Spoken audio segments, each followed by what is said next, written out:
Hi everybody, so welcome back to our next chapter of WYSIWYG. And today our chapter is called Splitter Lawson. The next day when Ben reached school, he immediately hid in the boys' toilets. "Why are you hiding in here?" asked WYSIWYG. "You said the effect of your wishes lasts 90,000 and something odd yenvings. Well, I've worked it out. I've still got to wait an hour, a minute and a second before Charlotte's wish wears off," Ben explained. "And I'm safer in here until the buzzer goes than in the playground, where I might see her accidentally." WYSIWYG opened her mouth to speak, but Ben interrupted her. "And I know I'm a coward, so you don't need to tell me so." "I had no intention of saying any such thing," said WYSIWYG. "And where did you get such a strange idea?" Ben sighed. "It's true. I am a coward. Everyone knows it.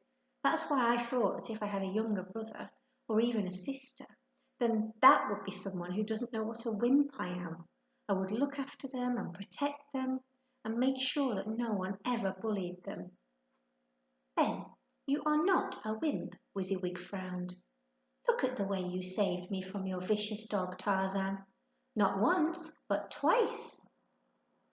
"I did do that, didn't I?" Ben smiled as he remembered. Then his smile faded, but I was still scared. I'm scared of my own dog. "It's even braver of you to stand up to Tarzan if you are afraid of him," said WYSIWYG. "Being brave means overcoming your fears, acting in spite of being afraid." Said Ben, thinking. "I must admit, the funny thing is that now I've stood up to Tarzan, I'm not quite so scared of him anymore." "I am," said WYSIWYG. "Until my ship is fixed, I intend to keep out of Tarzan's way, completely." Just at that moment the buzzer sounded. Ben left it until the very last moment before walking into his class, his head bent. Now, if he could just make it to his table. No such luck. A pair of huge trainers, like two massive white and blue bricks, blocked his way.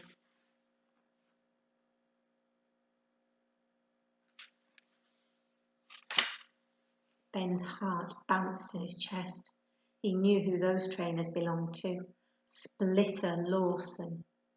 He was called Splitter Lawson instead of Brian Lawson, which was his real name, because of the number of knees and lips he had split by pushing people over in the playground and punching people just for laughs. And while everyone in the class knew what Splitter was really like, it seemed the teachers had no idea.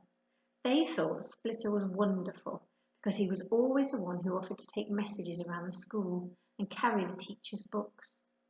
What they didn't know was that Splitter only did that to skive off his lessons and to bully anyone smaller than him that he might find in the corridors. Ben glanced up at Splitter in dismay.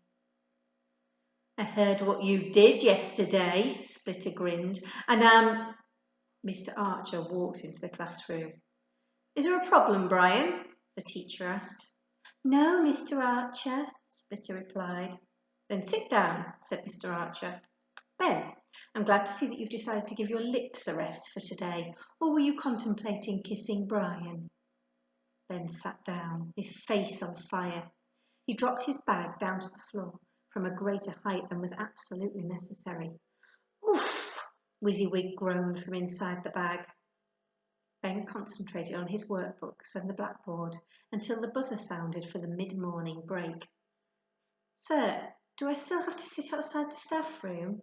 Ben asked. From the look on Mr. Archer's face, it was obvious that he'd completely forgotten about Ben's punishment. "That depends," frowned Mr. Archer. "Do you think you can keep your lips under control from now on?" "Yes, sir. Don't worry. I promise I'm never going to kiss another girl for as long as I live," Ben said earnestly. Mr. Archer's lips twitched. "I somehow think that's one promise you won't be able to keep," said the teacher. "All right, Ben, you can go out and play, but behave yourself." And with that, Mr. Archer dashed off to the staff room, desperate for a cup of coffee and his pipe. At least half the class scurried out right behind him. Ben risked a quick glance at Charlotte. Nothing. Not a tingle, not a tickle, not a prickle. Wysiwyg, the wish has worn off, Ben whispered excitedly. I am so glad, sniffed Wysiwyg. Oh well, I might as well get it over with, said Ben, picking up his bag. Ben walked over to Charlotte before his courage vanished. She was surrounded by her friends. Charlotte, Ben began. What do you want? Charlotte asked frostily. Not a very encouraging start. I want to say I'm sorry, Ben began. For what? Asked Charlotte. For showing me up? For making everyone laugh at me? For using me as a joke for your friends? No, it wasn't like that. Is this another joke? Charlotte's eyes narrowed. Ben didn't get the chance to answer. Barely had he opened his mouth when he was pushing hard, sending him tumbling towards Charlotte. He was pushed hard, sending him tumbling towards Charlotte. You sissy, prissy weed! And even before he turned round, Ben knew who had pushed him. He spun round to face Splitter.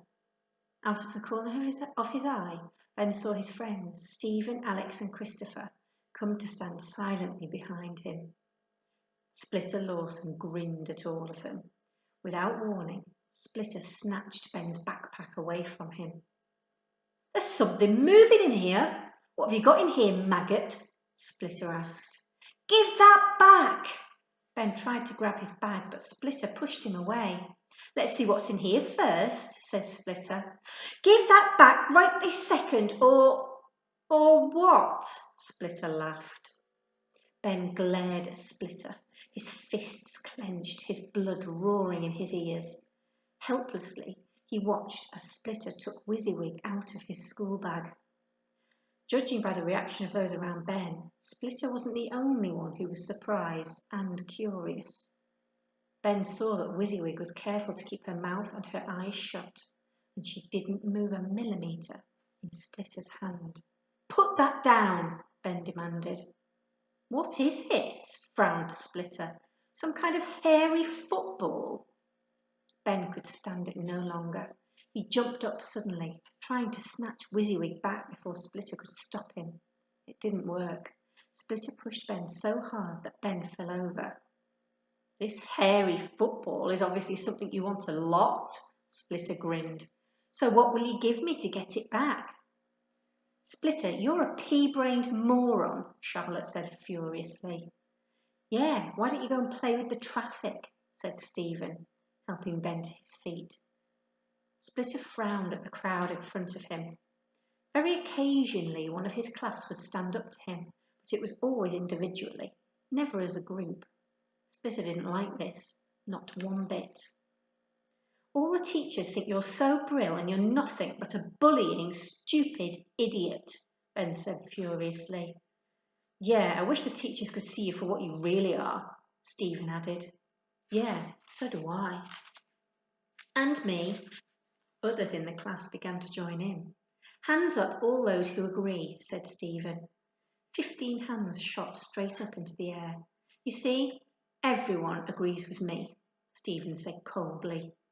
You just wait. I'll get all of you, Splitter began, and I'll start with this stupid football. And Splitter kicked Wysiwyg across the classroom. Wysiwyg! Ben cried out desperately. Ben ran over to where Splitter had kicked Wysiwyg. She lay totally still, her eyes closed. Ben stroked her fur, trying to feel if she was still alive, but he couldn't tell. Hot, angry tears welled up in Ben's eyes. Furiously, he turned back to Splitter. So much for your stupid hairy football, Splitter laughed at Ben. His smile faded as he turned to glare at all those in front of him. And so much for all of you. Just wait till you're all outside in the playground. And with that, Splitter marched out of the classroom. And the next chapter, chapter 9, is called Splitter Changes. See what happens next time.